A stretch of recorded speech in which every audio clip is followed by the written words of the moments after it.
I was shocked when Mom died, but meeting Lily here turns those sad memories into good ones. Really? That's great. As I was about to enter the waiting room, I stopped when I heard a man and a woman talking from inside. Cracking the door open, to my surprise, there was Tom and a young woman, stark naked, embracing each other. Lily, I love you. Oh, stop it. You probably prefer your wife, don't you? A woman called Lily, in a sweet voice, tried to ask Tom his true feelings. No way. She's just a maid to me. I married her because she was convenient for childcare and stuff. Who would marry such an ugly person? Hearing Tom laugh heartily, I felt a surge of anger from the pit of my stomach. Tom, I can't follow you any longer. You'll regret making me angry. My name is Susan. I'm 39 and work at an advertising agency. As everyone knows, the advertising agency business is incredibly demanding. So until I was 30, I was so busy working that I couldn't even think about my personal life. However, I finally started thinking about getting married. My colleagues, who joined the advertising agency at the same time as I did, got married one after another at the right age, though I had no idea when they found time for romance. Feeling left behind, I decided to try something called a singles event for the first time in my life. The singles event I attended was limited to people in their 30s and 40s. Being 30, I was the youngest participant and was surprised to be able to talk to several men. I'm not what you would call ugly, but I've never been called cute or beautiful by those around me. So, I was genuinely surprised and pleased that so many people were interested in me. At the event, I met a man named Tom. He was my age, had been married before, and his 9-year-old son, Danny, was currently living with him. Though surprised that Tom had a 9-year-old son at 30, he was always smiling and kind to me. He had been working at a gas station since graduating from high school. Danny would be thrilled to have someone like you for his mom. Tom said with a smile, which made my heart flutter. Would you mind if we exchanged contact? Before I knew it, I was the one asking Tom for his contact info. I had never been the one to ask a man for his contact details before, so I was surprised at my own forwardness. Yes, of course. Please do. After successfully exchanging contact information with Tom, we kept in touch after the singles event and went on several dates.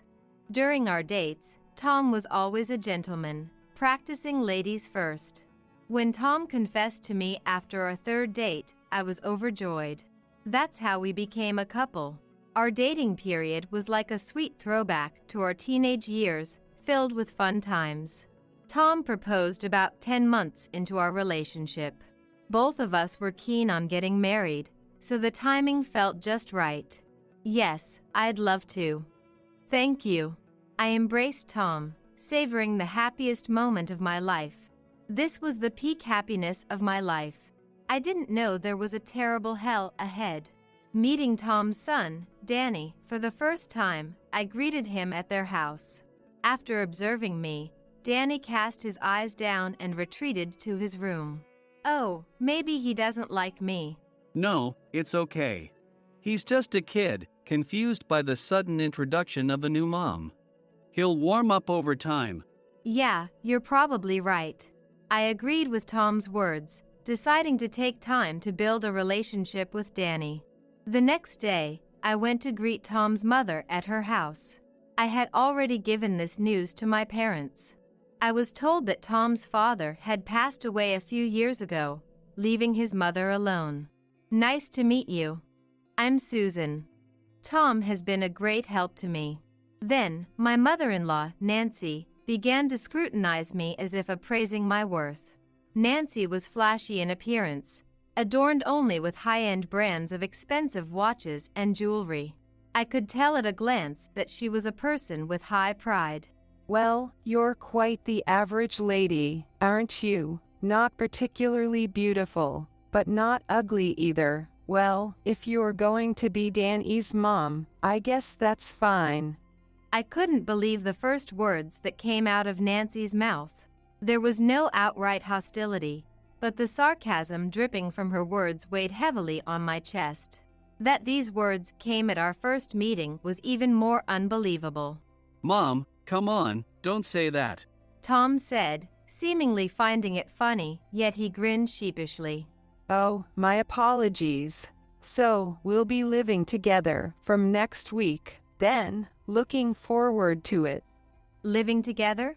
I was bewildered again by Nancy's statement. That's right. Didn't Tom tell you? Living together was a condition of the marriage. I looked at Tom, seeking help, but he ignored me. Oh, I forgot to mention that. He answered without a hint of remorse. Our place is too small, so I thought we'd buy a bigger house. Counting on your help with the mortgage payments. Tom said it as if it were the most natural thing in the world. What was going on? Still unable to organize my thoughts, I left my in-laws' house. Swept along by Tom and Nancy's assertive manner, I ended up moving to a new house that Tom had arranged for us after our marriage. The house was a newly built detached home, and I was surprised he had bought a new one before we married. Wow, big house.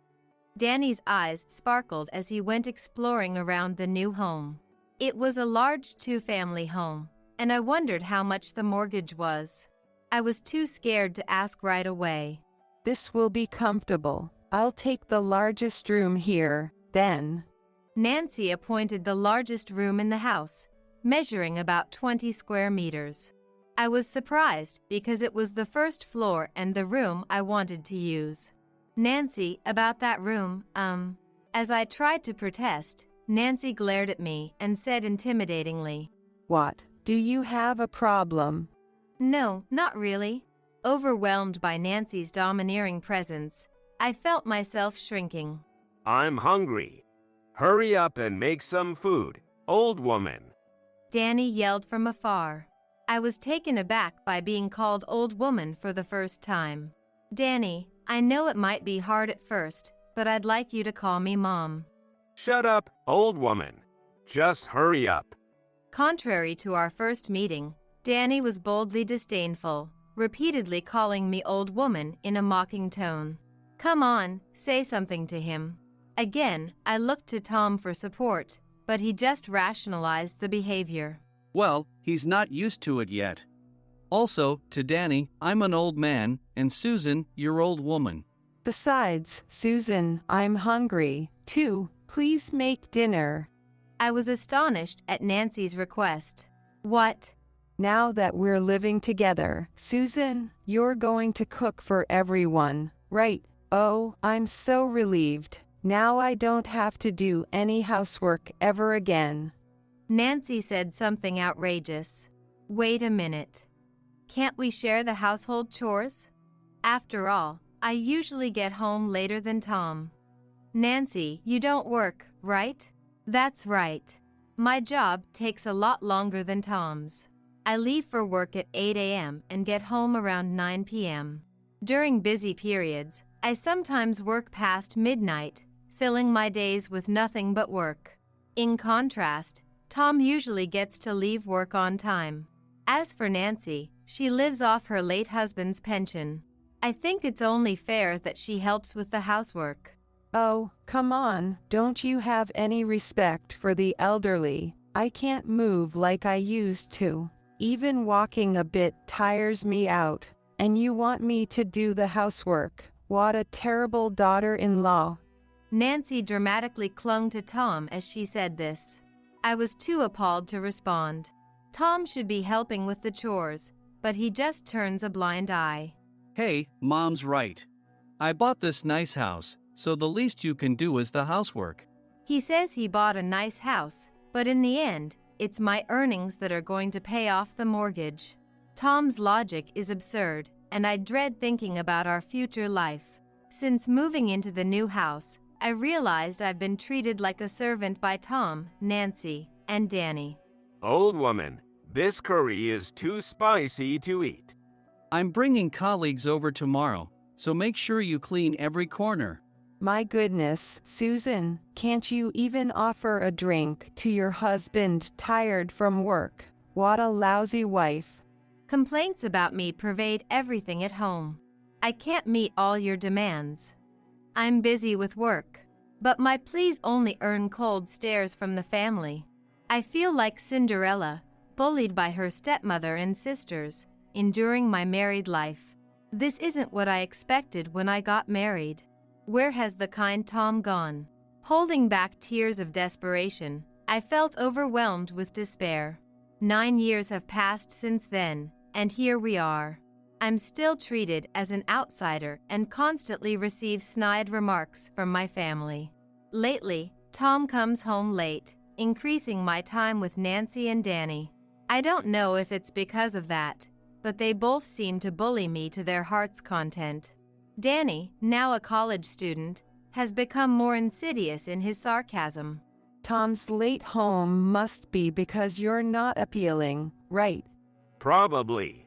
Wouldn't be surprised if he's cheating somewhere. He's capable of that. Nancy and Danny deliberately have this vulgar conversation within my earshot. I pretend not to hear and go on preparing breakfast for the next day. Oh, if only Susan would leave this house, we could live here comfortably. After all, a stranger like her living in such a nice house should be grateful. At Nancy's words, Danny bursts out laughing. I tremble with anger. Who is it that makes their daily meals?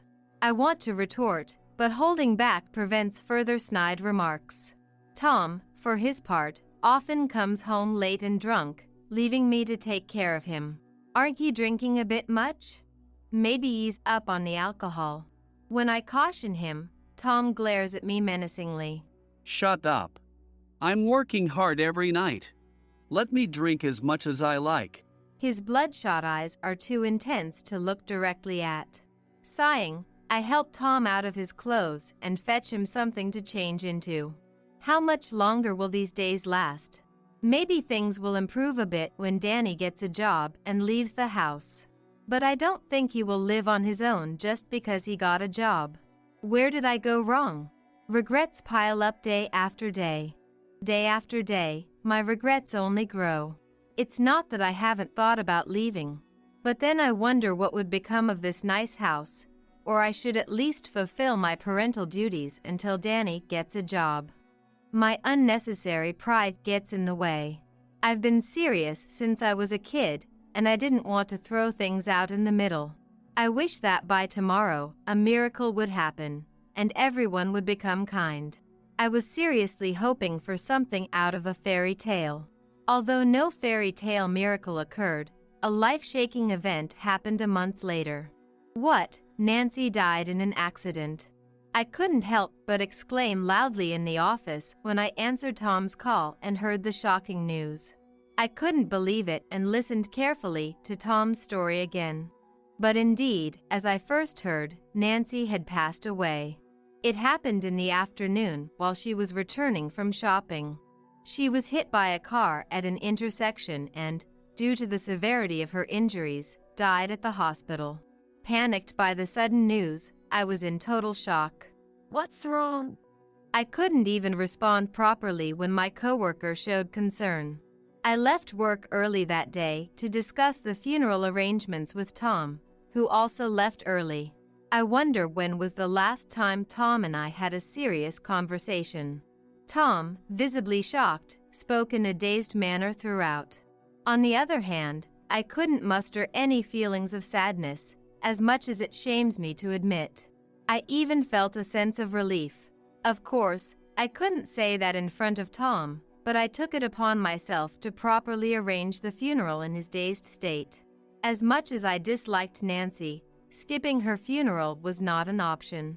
After managing Nancy's funeral arrangements, I dressed in mourning clothes and headed to the funeral hall.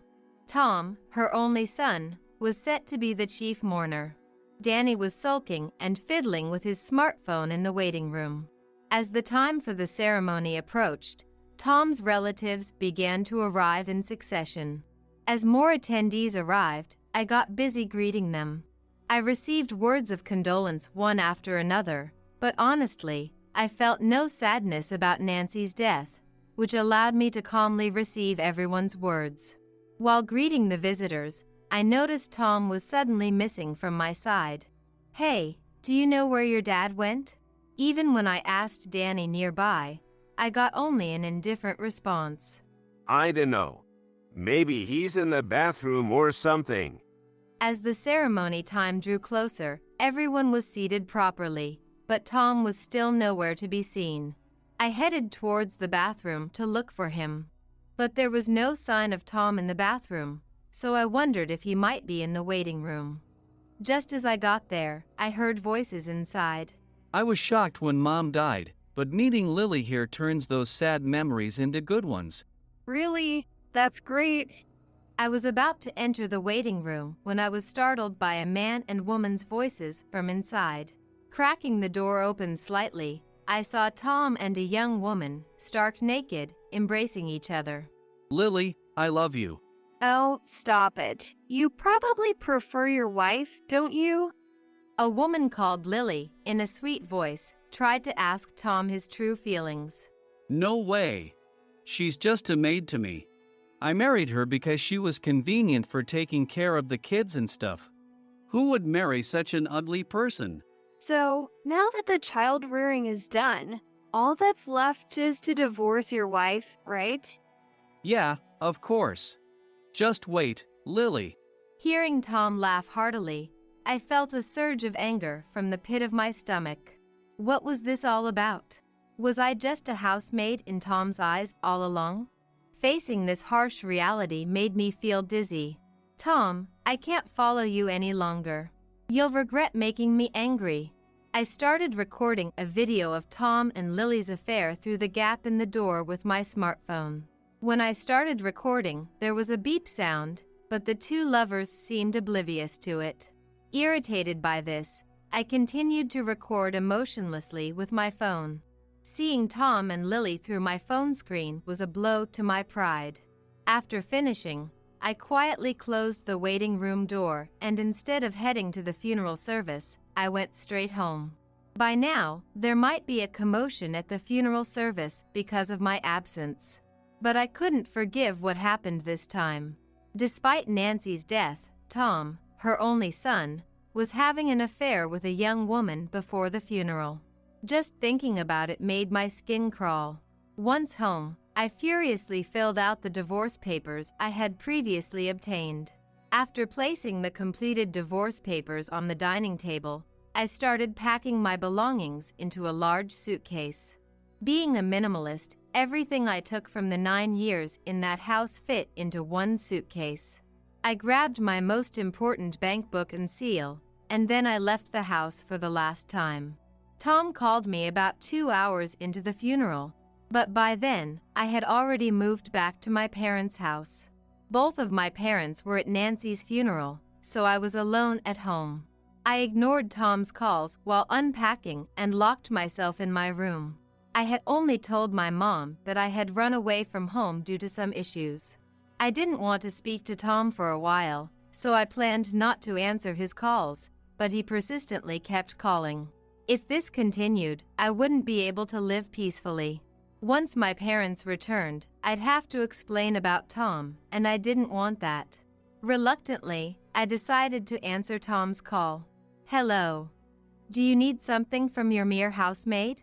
With as much sarcasm as I could muster, I started speaking. Susan, what the hell have you been doing? Skipping my mom's funeral, what were you thinking? Tom's voice was frantic, echoing loudly in my ears. While feeling the urge to throw my phone, I pressed it closer to my ear, determined to settle things with Tom. I just thought, maybe it's all right. I've always been treated badly by Nancy, anyway. I indirectly blamed him, without specifically mentioning catching him in the act. What are you talking about? In what world does a daughter-in-law skip her mother-in-law's funeral? Also, when all the relatives and everyone came back to the house, you were gone, and there was a divorce paper on the table. We were just talking about what happened. You've embarrassed me. Tom rattled on selfishly, trying to put all the blame on me. Disgusted by his attitude, I continued. Tell me, Tom, What's more disgraceful? Skipping the funeral of Nancy, who had been nasty to me for 9 years, or cheating in the waiting room on the day of your mother's funeral?